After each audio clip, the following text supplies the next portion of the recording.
हाय, मी आहे राजेश आणि हे आहेत माझे मित्र. तर आज आम्ही सर्वजण चाललो आहोत पावना लेकची कॅम्पिंग एक्सपिरियन्स करायला. आमची जर्नी चालू झाली ठाणे बंदना बस डेपोच्या इथून. 125 रुपये असे लोणावळापर्यंत पर पर्सन तिकीट काढून चौघांचे 500 रुपये गेले. त्यानंतर लोणावळा बस स्टँडला उतरून तुम्हाला लेकला जायचं असेल तर प्रायव्हेट व्हेकलच घ्यावे लागेल, कारण लोणावळावरून पावना लेक सुमारे 17 किलोमीटर असल्याने दुसरा तुमच्याकडे पर्याय राहत नाही. म्हणून आम्ही रिटर्नसाठी तब्बल 2200 रुपये मोजावे लागले व आम्ही एक कॅब बुक केली. दादाने आम्हाला कॅम्पिंगच्या इथे नेऊन सोडलं. असं काहीसं आमचं कॅम्पिंग होता. हा आहे आम्हाला भेटलेला टेंट. येथे एका टेंटमध्ये 2 जण राहतात. सुरुवातीला आमचं चेक इन संध्याकाळी 4 वाजता होतं, तर आमचा चेकआउट हा दुसऱ्या दिवशी सकाळी 11 वाजेपर्यंत होता.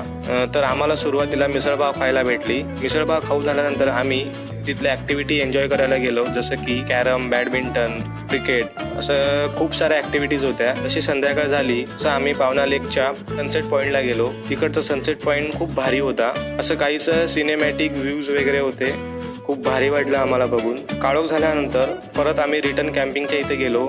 नाईटला DJ नाईट म्युझिक, गाणी वगैरे असतात. एन्जॉय करण्यासाठी खूप साऱ्या ॲक्टिव्हिटी होत असतील तिथे. पण तुमचा ग्रुप पाहिजे. जर तुम्ही 4-5 जण असाल तर ती मजा घ्यायला, एक्सपिरियन्स करायला खूप भारी आहे. तसेच नाईटला आम्ही डिनर करून या टेंटमध्ये झोपलो आणि सकाळ झाल्यानंतर मॉर्निंगचा नाश्ता करून आम्ही रिटर्न परतीच्या प्रवासाला निघालो.